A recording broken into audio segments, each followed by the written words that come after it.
Chhatrapati संभाजीनगरमध्ये auto LPG गॅसचा प्रश्न अत्यंत गंभीर झाला आहे। आपण जर बघितलं शहरातील जे आहे ते ऑटोंना गॅस पुरवठा करणारे जवळपास 25 ते 26 पंप आहेत। मात्र हे सगळे पंप बंद असल्यामुळे जे आहे ते ऑटो चालकांवर उपासमारीची वेळ आली आहे। आपण जर बघितलं तर आता मी बीड बायपास रस्त्यावर आहे। या ठिकाणी गो गॅस हा पंप या ठिकाणी आपल्याला पाहायला मिळतो।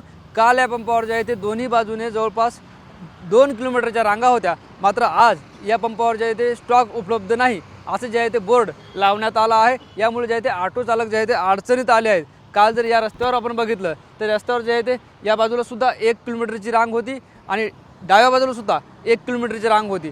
म्हणजे जे आहे ते मोठी गर्दी या सगळ्या पंपावर आपल्याला पाहायला मिळत होती। मात्र असं सगळं असताना आज जे आहे ते या सगळ्या रस्त्यावर आपल्याला शुकशुकाट पाहायला मिळतोय। या रस्त्यावर कुणीही नाही आणि काल जे आहे ते या वेळेला 1 किलोमीटरची रांग या रस्त्यावर लागली होती। आज या रस्त्यावर आपल्याला ऑटो पाहायला मिळत नाही, या पंपावर आपल्याला ऑटो पाहायला मिळत नाही आणि या रस्त्यावर सुद्धा प्रवाशांना वाहतूक करणारे सुद्धा ऑटो आपल्याला पाहायला मिळत नाहीत। मात्र काही असं असलं तरी जे काही ऑटो रिक्षा चालक जे आहे ते सकाळपासून या ठिकाणी आलेत।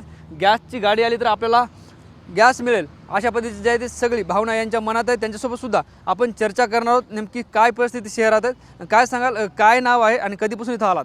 माझं नाम सय्यद इमामुद्दीन आहे। मी सकाळी 7 वाजेपासून आलेलो आहे। इथं काही गॅस नाही आहे, ते म्हणून गॅस येणार नाही म्हणून 1 तारखेला गॅस येणार आहे। 1 तारखेला येणार म्हणे गॅस। आणि शहरामध्ये 25 ते 30 हजार रिक्षा आहे।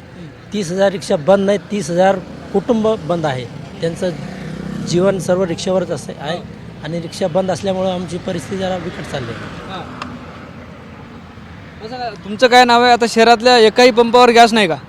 कुठंच प्रत्येक शहरामध्ये कुठंच गॅस नाही। मी 2-3 पंप हिंडून आलो, कुठंच गॅस मला भेटलं नाही। मग आमचं कसं आहे का त्याच्यावरच रिक्षावरच आमचं खाणं पिणं आणणं हे करायचं। हां, समजा आपलं त्याच्यावरच आहे।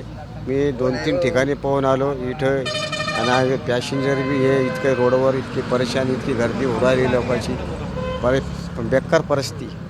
हां, या सगळ्या परिस्थितीत काय मागणी आहे, काय केलं पाहिजे वाटतं सरकारनं, काय तोडगा काढला पाहिजे यावर? गॅस उपलब्ध करून दिला पाहिजे औरंगाबाद शहरामध्ये। मी 4 किलोमीटर दुरून गाडी ढकलत आणलेली गॅस पंपावरती, गाडी ढकलत आणलेली।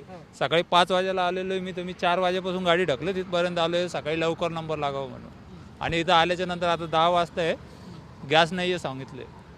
आता काय करावं? आता माझ्या मागं 5 जण आहेत, माझ्या घरामध्ये 5 मेंबर आहे। मी घरामध्ये काम करणारा एकटाच आहे। जर माझा ऑटो बंद असला म्हणजे माझा पुरा परिवार बंद होतो आहे। सरकारने याच्यावरती काहीतरी लवकरात लवकर तोडगा काढावा अशी विनंती आहे। निश्चित आपण बघतोय ही सगळी परिस्थिती छत्रपती संभाजीनगर शहरातील आहे।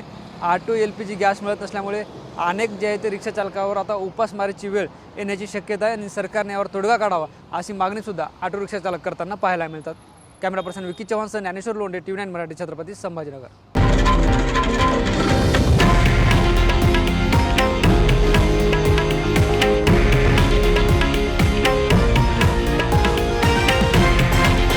हे आहे देशातील नंबर 1 न्यूज नेटवर्क आणि आपण पाहत आहात TV9 मराठी, एकमेव।